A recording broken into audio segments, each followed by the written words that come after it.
Hello everyone, I Harish welcome you all.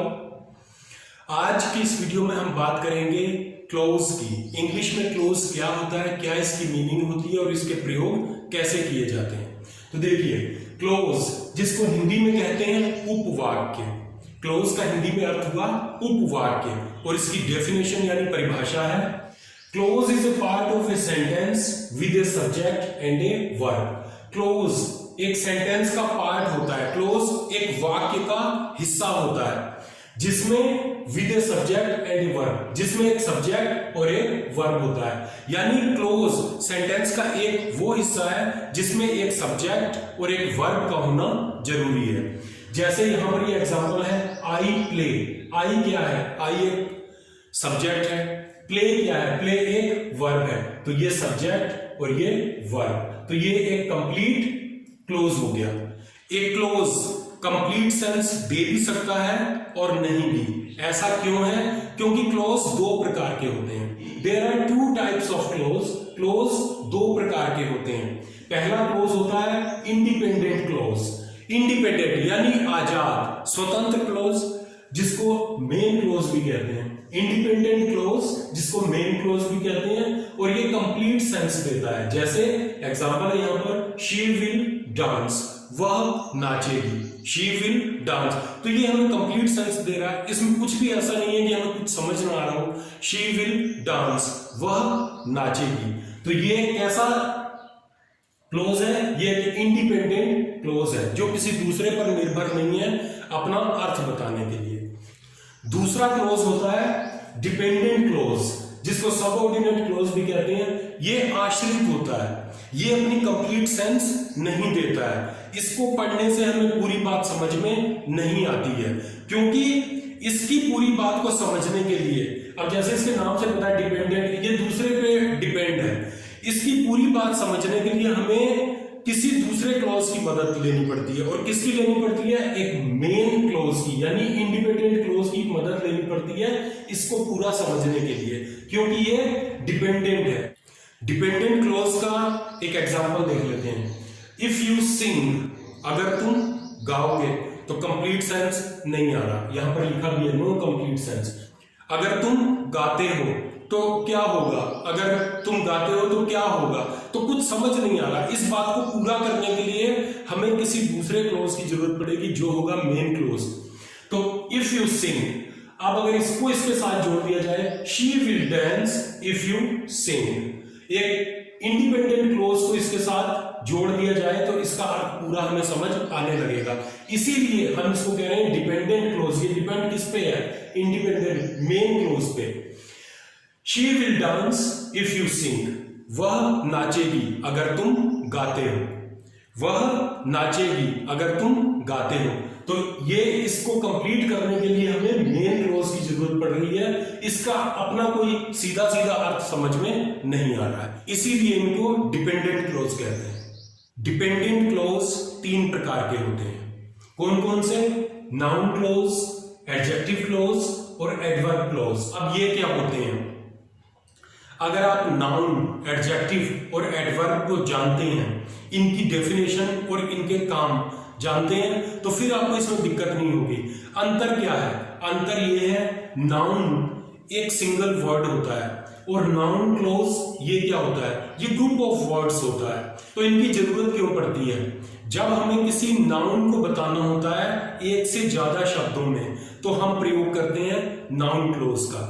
अगर हम single word में नाउन की बात करेंगे तो वो एक नाउन हो जाएगी, लेकिन नाउन क्लोज होने के लिए ग्रुप ऑफ वर्ड्स होना जरूरी है।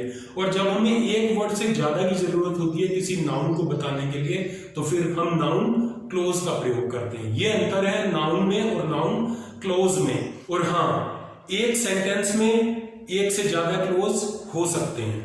अब देखते हैं नाउन क्लोज के examples. I saw the boy who played yesterday. I saw the boy who played yesterday. अब इसमें नाउन क्लोज कौन सा है? यह आइडेंटिफाई करना बहुत आसान है। जिस क्लोज का हमें अर्थ सही से समझ में नहीं आ रहा वो नाउन क्लोज है, क्योंकि ये है किसका पार्ट? ये डिपेंडेंट क्लोज का पार्ट है। ये डिपेंड होगा, जिसका अर्थ हमें समझ नहीं आ रहा, इसका मतलब वो डिपेंडेंट है। वो किसी दूसरे क्लॉज पर निर्भर है। तो जिसका अर्थ हमें समझ नहीं आ रहा वो नाउन क्लॉज है। यहाँ पर किसका अर्थ समझ नहीं आ रहा। आई सा द बॉय, ये क्लियर समझ आ रहा है, मैंने उस लड़के को देखा।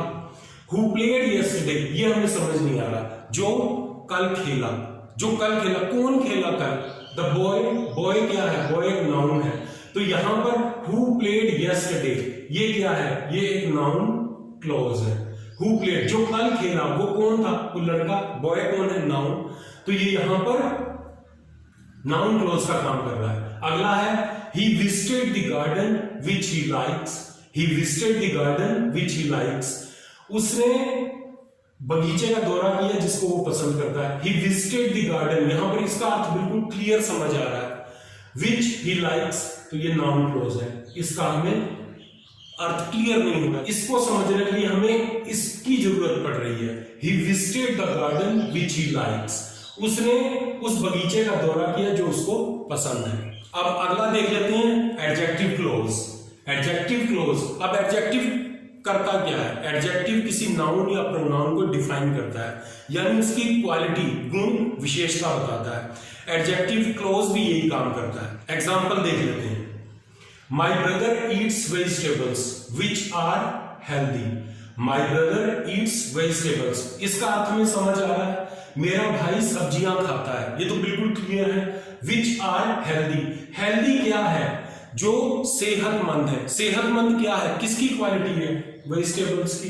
तो ये हो गया एडजेक्टिव क्लॉज, ये है adjective clause. Healthy, which are healthy, जो कि सेहतमंद होती है। सेहतमंद किसकी क्वालिटी है? किसका गुण बताया जा रहा है? सब्जियों का, वेजिटेबल का। वेजिटेबल की क्वालिटी है हेल्दी। अगला है he called the boy who is tall. he called the boy who is tall. उसने एक लड़के को फोन किया जो लंबा है। he called the boy who is tall. तो who is tall ये यहां पर एडजेक्टिव क्लॉज है। who is tall, जो लंबा है, इसका अर्थ हमें समझने के लिए इस क्लॉज की जरूरत पड़ रही है। he called the boy who is tall. who is tall, लंबा कौन है? the boy। तो ये इस बॉय की क्वालिटी है कि वो लंबा है, तो यहां पर ये एडजेक्टिव क्लॉज है। अब देखते हैं एडवर्ब क्लॉज को। एडवर्ब क्या होता है? एडवर्ब वो वर्ड होता है जो किसी वर्ब की या किसी एडजेक्टिव की या किसी दूसरे एडवर्ब की क्वालिटी या गुण बताता है, यानी उसकी विशेषता बताता है। लेकिन यहां पर एडवर्ब क्लॉज की बात हो रही है, तो यहां पर ग्रुप ऑफ वर्ड्स में ये काम होगा। एडवर्ब क्लॉज की पहचान कैसे की जाती है, उसको आइडेंटिफाई कैसे किया जाता है? उसका बहुत आसान तरीका है। एडवर्ब क्लॉज से पहले सबऑर्डिनेट कंजंक्शन का प्रयोग किया गया होता है सेंटेंस में। बस वहीं से हम पता लगा लेते हैं कि ये यहां पर एडवर्ब क्लॉज है। आइए अब इसका एग्जांपल देख लेते हैं। She must keep practising the game until she gets it right. She must keep practising the game, उसको अपने खेल का अभ्यास करते रहना चाहिए। Until she gets it right, जब तक वो इसको ठीक से नहीं कर लेती। तो यहां पर अंटिल एक कंजंक्शन लगी हुई है भैया, इसका मतलब यहां से लेकर और यहां तक, ये एक एडवर्ब क्लॉज है। ये एक एडवर्ब क्लॉज है। Until she gets it right, ये एक एडवर्ब क्लॉज है। अगला एग्जांपल देखते हैं। He will play cricket after the homework is done. He will play cricket after the homework is done. अब यहां पर आफ्टर ये कंजंक्शन है, तो यहां से यहां तक ये सारा क्या है? Adverb clause. ये क्या है? Adverb clause. He will play cricket, वह क्रिकेट खेलेगा after the homework is done. Homework अपना गृह कार्य खत्म करने के बाद, अपना गृह कार्य पूरा करने के बाद। आई होप क्लोज क्या है और कितने टाइप का होता है अब आप अच्छे से समझ गए होंगे।